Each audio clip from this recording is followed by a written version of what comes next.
good evening to you and welcome. I also want to talk about China today because there is a scathing review of the Chinese government. But why is South Africa again on the front burner here? Well, during the course of 2019, President Ramaphosa and his team made a number of promises to deliver on human rights protections, but there have been a number of challenges to deliver internally. For example, if you look at gender-based violence, we saw that there was widespread violence against women, but a little action concerted to hold perpetrators to account and to ensure that there is an end to that scourge. Are these empty promises then that the government made, or are these challenges almost insurmountable? Well, something could be done. In fact, South Africa could have done better to deliver on human rights. So what we're saying is that there are huge gaps that need to be filled. For example, in terms of access to education for children with disabilities.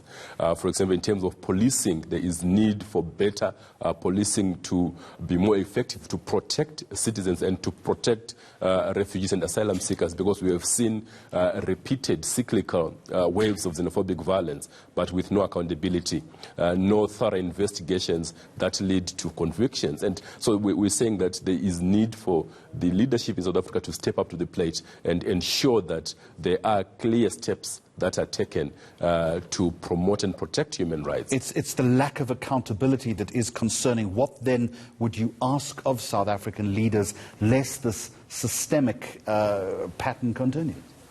Well, strengthen the right institutions for justice and human rights and democracy. For example, policing needs to be strengthened, needs to be properly trained to address different aspects. For example, to address issues of gender-based violence, to address issues of xenophobic violence, and ensure that there is a mechanism to hold people accountable, because people are getting away scot-free. For example, last year we had massive violence in the transport sector, foreign truck drivers under siege, but with no accountability. Is the human rights culture worsening in this country?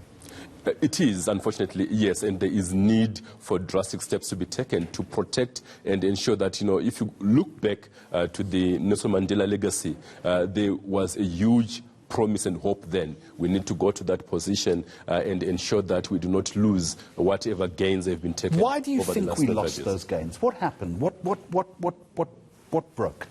Some of the reasons have to do with the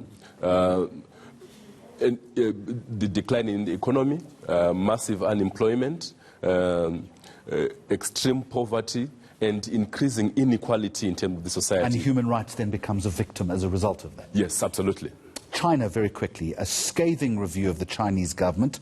Human Rights Watch calling on the international community to push back, and I quote, "the most brutal and pervasive oppression China has seen in decades." How bad is it? It's very bad.